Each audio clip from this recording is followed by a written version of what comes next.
We want to thank you for joining us this evening.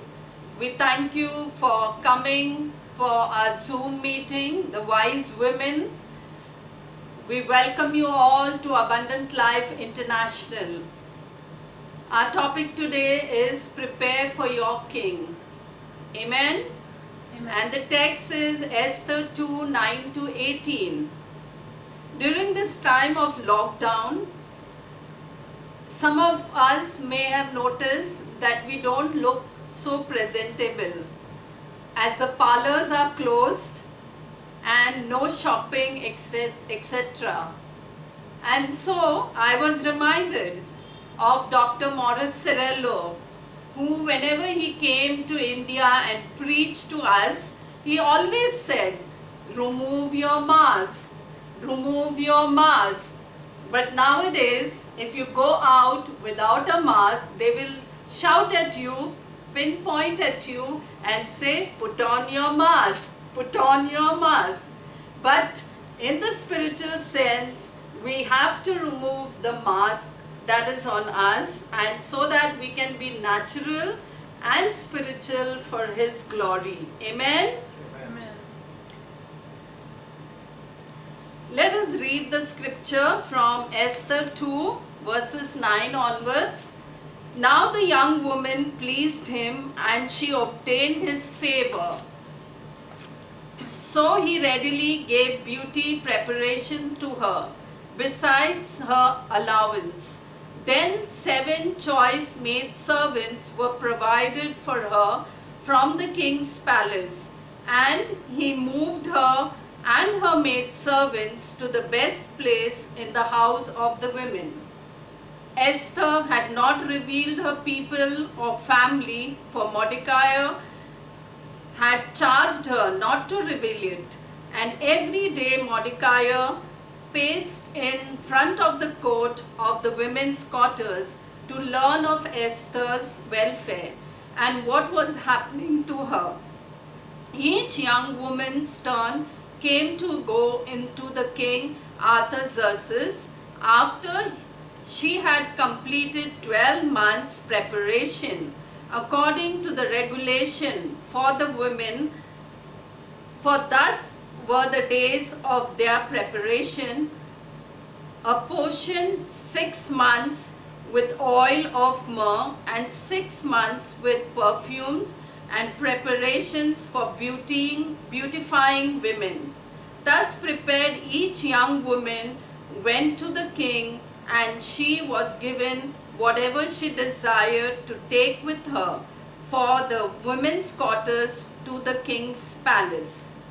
In the evening she went in, and in the morning she returned to the second house of the women, to the custody of Shaashgaz, the king's eunuch, who kept the concubines. She would not go into the king again unless the king delighted in her and called for her by name. Now when the turn came for Esther, the daughter of Abiel, the uncle of Mordecai, who had taken her as his daughter, to go into the king, she requested nothing but that Hegai, the king's eunuch, the custodian of the women, advised. And Esther obtained favor in the sight of all who saw her. So Esther was taken to the king Artaxerxes into his royal palace in the 10th month, which is the month of Tebet, in the 7th year of his reign. The king loved Esther more than all the other women, and she obtained grace and favor in his sight more than all the virgins. So he set the royal crown upon her head and made her queen instead of Vashti. Then the king made a great feast, the feast of Esther, for all his officials and servants, and he proclaimed a holiday in the provinces and gave gifts according to the generosity of a king. Amen. We want to thank God for Esther and all that Esther is in the scriptures for us. God has had a plan that was divine plan and destiny for Esther. We know according to the word in just now we read also, and in 2:5, Esther 2:5, the Mordecai's lineage, that he came from the family of Kish, the Benjamite, and we know that his grandfather was Shimei, and this Shimei was the one who cursed David, and David spared his life and did not kill him. And we see that because of him,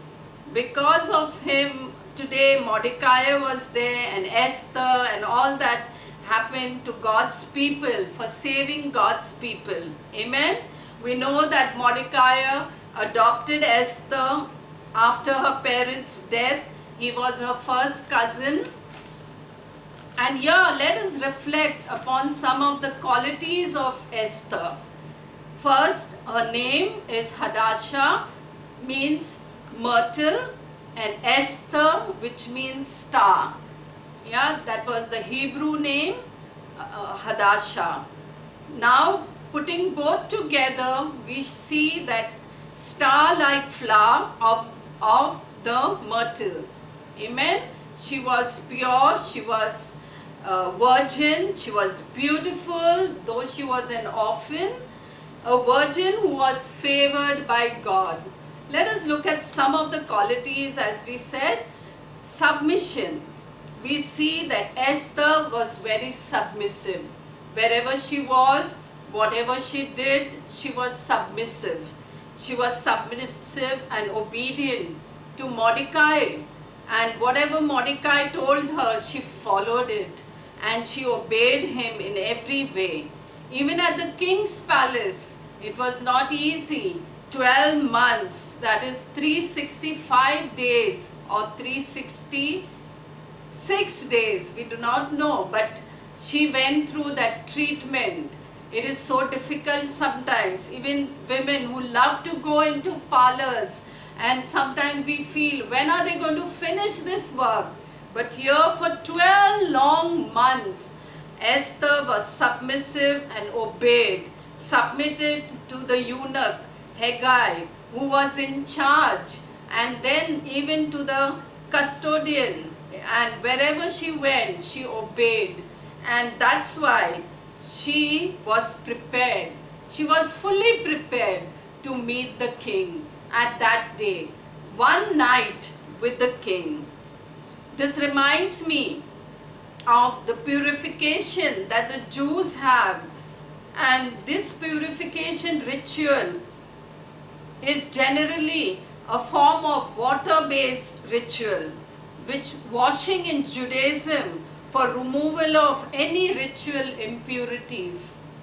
And maybe Esther, according to the law of that land, she went through the purity or purification, and she was made ready.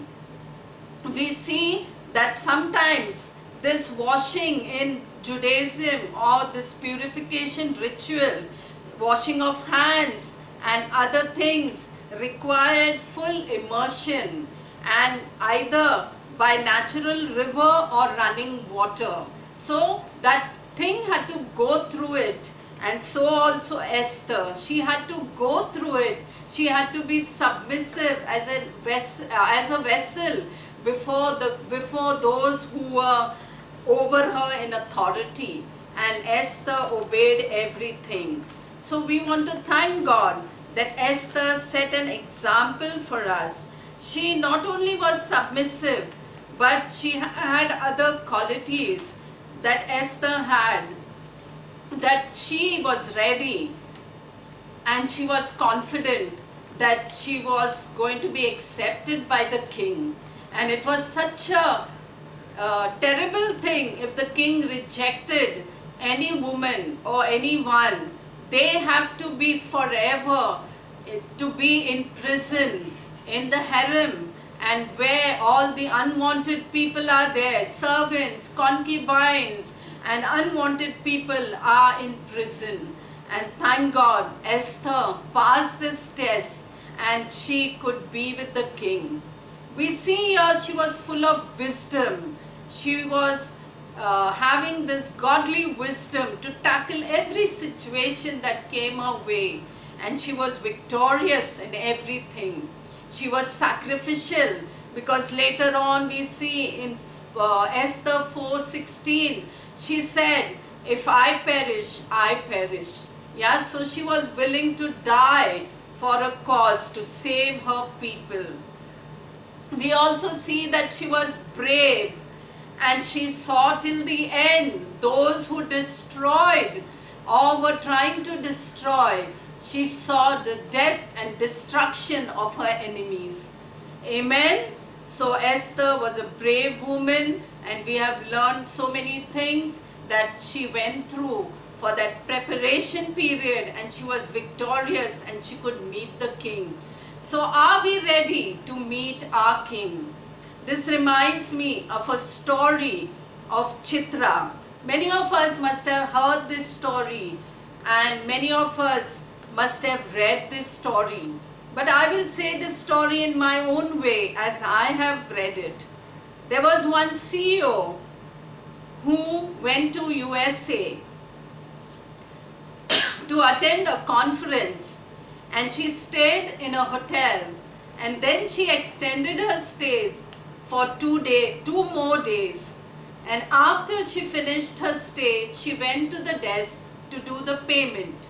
And while she was doing the payment, the person in charge said, the bill is already paid. So she questioned, who paid the bill? And she turned, and there was a lady who was smiling at her, and she said, I paid the bill. So she asked her, why did you pay my bill? And then the reply came, and Chitra said, that was Chitra who said that, why did you pay my ticket from Bombay to Bangalore? And then she recollected how Chitra was hiding under the seat when the ticket collector came to collect tickets, and she was hiding there, and this lady who had mercy on her and bought her ticket and said, let her travel with me. And when they reached Bangalore, again Chitra was going on looking at her and smiling at her, and she didn't know what to do.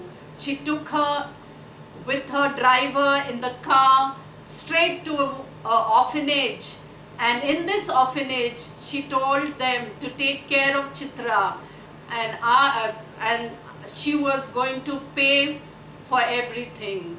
So Chitra got educated in the orphanage, and then she decided to do computer engineering, and as she did computer engineering, she was sent to USA, and she got a job there, and she married a white man, and she settled in USA.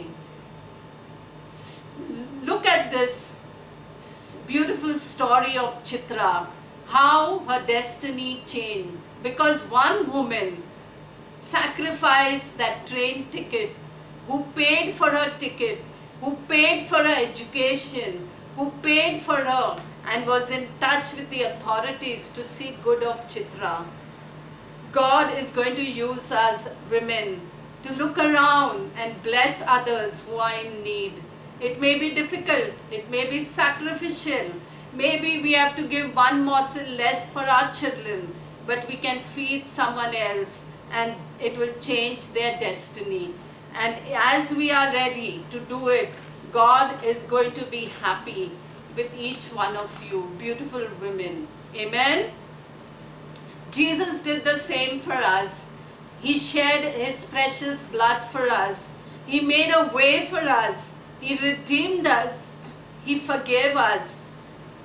He made us to call God our Father. We are His daughters.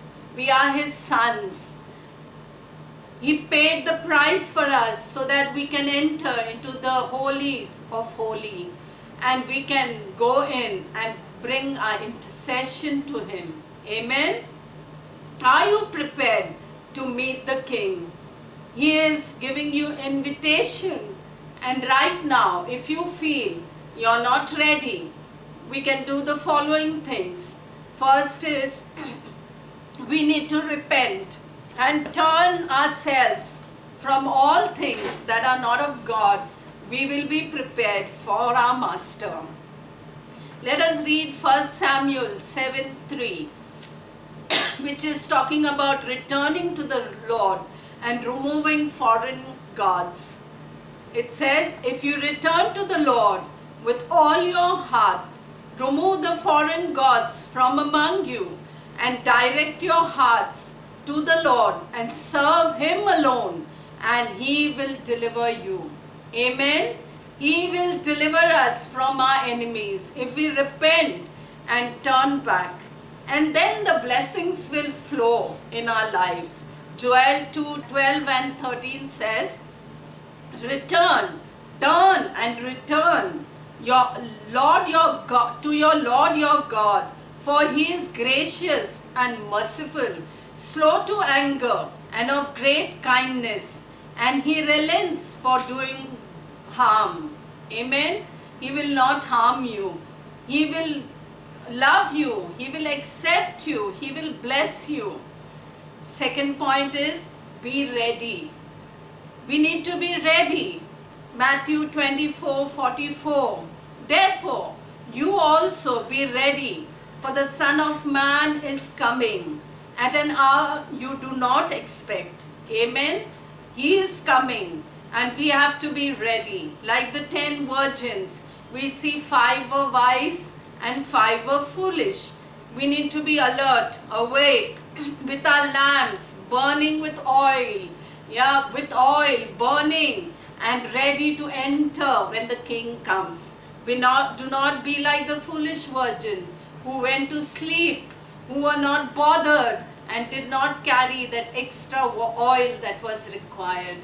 So here we don't have to be selfish. We don't have to think of our own families, own needs, but we have to look after others and other people also, so that our sacrificial lives would be blessed. Amen. We need to be alert at all times because the days are evil. We need to be alert. We need to look around. 1 Peter 4:7 says, be alert and sober. Yeah. Matthew 13:5 and 6 also says that we need to be discerning. And fourth point is discerning. Let no one deceive us. No one must deceive us, because Jesus is coming soon. Yeah. Revelation 3:11 says, I am coming soon. That means He is coming. Why did He say that? Because He is coming soon. And we are doing as though there's a lot of time. We take it easy. We are not worried when He is coming. So we need to be ready. Ephesians 4:30 says we must not grieve the Holy Spirit. When the Lord has spoken to us and He is speaking to us every day from His word, we need not grieve the Holy Spirit. When He convicts us, when He speaks to us, we need to obey. Spend time in prayer. Listen to His word. Listen to His voice. Obey Him in all ways. We need to be fruitful. Fifth point, Luke 19:11-27. We know this parable of the talents. We saw that the 2 people who were given talent, they put it to good use. They multiplied it. But the third person, what did he do? He buried the talent, and he said, I was afraid, and he buried it, and he did not put it to work. Here we see that laziness caused destruction to him. Very often we are involved with unfruitful works in our lives. So we need to remove those unfruitful works, cut it off from our lives, so that we will be fruitful and we will spend time fruitfully in God's kingdom. Be alert and do things that are pleasing unto Him. So church, are you prepared? Are you prepared to meet the King? Are you obedient to do what He is telling you to do? Do not be lazy. Many people during this lockdown are planning so many things. Many calls we receive. Do you want this? Do you want that? We have wasted so much of time, and we have accumulated things that we don't need, and later on it becomes too much for us to clean. During this lockdown, we also spend so much of time just looking through our books, through our papers, through our notes, and removing things that we don't need and keeping only things that we need. And we regret for the books that we did not give earlier so that others could read them and would be of help to them. Of course, many times people would bring books and leave it in the church. And nowadays, with the different type of culture where young people do not want to read books, and it's a waste of time, they feel. But praise God that you can give things which you don't want to others so that it will be a blessing to them. We are receiving so many calls from so many people that we don't have grains. Our roofs are gone because of cyclone and floods and rain. We need help. We don't have clothes. Every day we receive so many calls. We just help people whenever we can. Even in Calcutta, we helped 65 families, and we could do that because of everyone sowing in God's kingdom. We thank God for what we could do during this lockdown period, that our pastors got food on their table and they could provide for their families. So we are so grateful for everything. So let us be cleansed, let us be prepared as vessels. 2 Timothy 2:21, therefore, if anyone cleanses himself from these things, he will be a vessel for honor, sanctified, useful to the master, prepared for every good work. Amen. This is the time to stand in the gap, to intercede, to bring our prayers before the Lord. We want to thank God that so many COVID-19 patients are being healed through prayer of yours, through the saints' prayers. And we want to thank God for all the miracles that He has done for us, for our families, for healing, for deliverances, for breakthroughs that are coming. Even with SOS messages and calls that we receive, that we have prayed and counseled people. And in this way, we are preparing ourselves for the King, for His coming, because the harvest is plenty and we need reapers. We need people to go into the harvest and reap that harvest and to gather it. And we know that the angels are coming to help us, and there's going to be a great revival before the coming of the Lord. And God is touching the hearts and minds of people. I was so encouraged when I walked out on the road. 2 people encouraged me by saying, Auntie, what you said was so true, and we are seeing these difficult days you shared with us.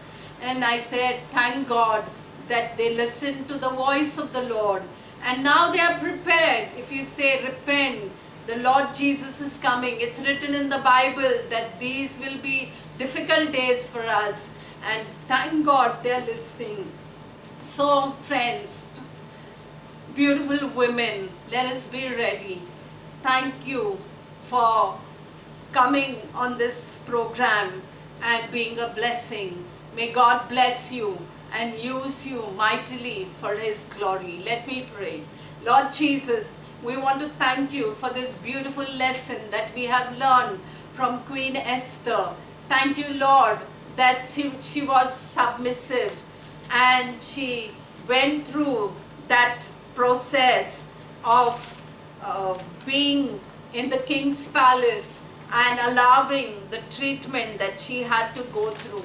Thank you, Jesus, that even as we learned through her life full of wisdom, sacrifice, bravery, that she really fulfilled her destiny as a queen. And thank you, Lord, because of her that God's people were saved. Thank you, Lord, that she is a good example for us to follow. And even as we face so many challenges and difficulties in our lives, bringing up our children, and with our husband, with our neighbors, with our church, with all the things, activities that we do, the challenges at workplace, and everything that we face, which sometimes is so difficult and we feel like giving up. But we thank you, Lord, that when we look at the heroes of the Bible and the brave women that have gone through before us, that we can hold on to you and face those challenges. Because Jesus, you are our rock, you are our foundation, and you are our God. And we pray that you would truly strengthen us, Lord. Fill us with your love and power. Anoint us, Lord, and bless us, O God, that we would truly be a blessing to others. And I surrender all our beautiful women in your hand, Lord. Strengthen them, Lord. Let your love envelop them, Lord. Even if no one has thanked them for the good that they have done, Lord, today you are thanking them. You are blessing them and you are appreciating them for all they do. Thank you, Lord, for our women. Bless them, Lord, abundantly. In Yeshua, your name we pray. Amen. Thank you. God bless you.